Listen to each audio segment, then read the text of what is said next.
Hello, I'm going to play for you 6 chords, and here's chord number 1. And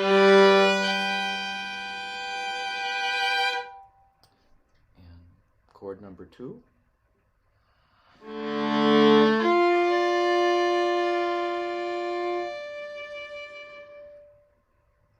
Number 3. Number 4. Number 5. And number 6.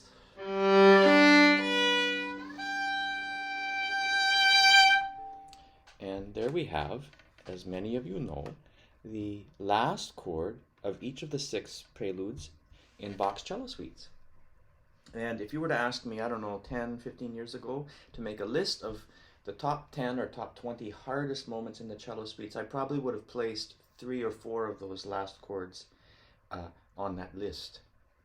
In particular, I would say the last chord of the G major prelude, the first suite prelude, the last chord of the D minor prelude would have easily made the list, probably in the top 5.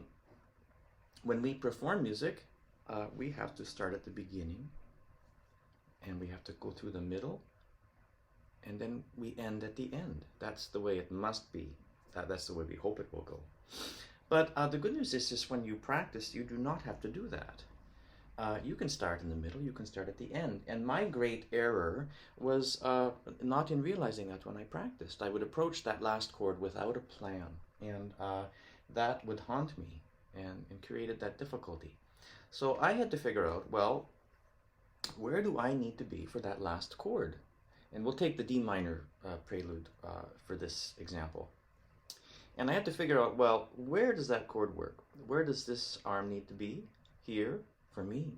Not here, here. That's where it needs to be for that chord to work. How does my hand feel when that chord really works and it's open and soft? And the left hand has its own issues, but I find that to be much, much less complicated. So I worked out where that chord works in isolation. And for me, it's about here.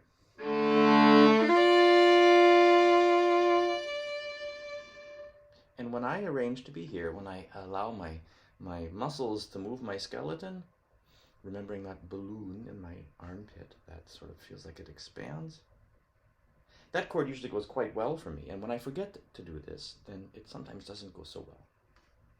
So the penultimate chord, or the chord in the second last bar, is this chord. I arrange to get to that special spot where everything works well, which is here.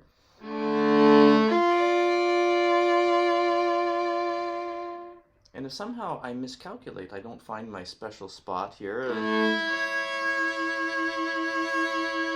I'm too stuck in the old moment, and then I find myself out of position for that last chord, and it becomes, like I said, a good candidate for my top 5 most difficult moments in the solo Bach cello suites.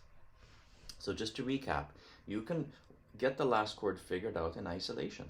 So for the G major chord, very similar thing, that you feel this openness in the chest, and we're here,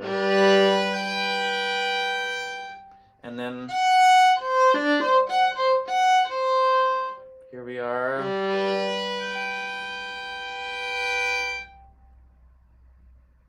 and you'll feel yourself able to end these preludes better, because of course the ending is uniquely important. You can make a real hash of the prelude itself, but if you end it well, boy, you'll be forgiven by a great many people in the concert hall.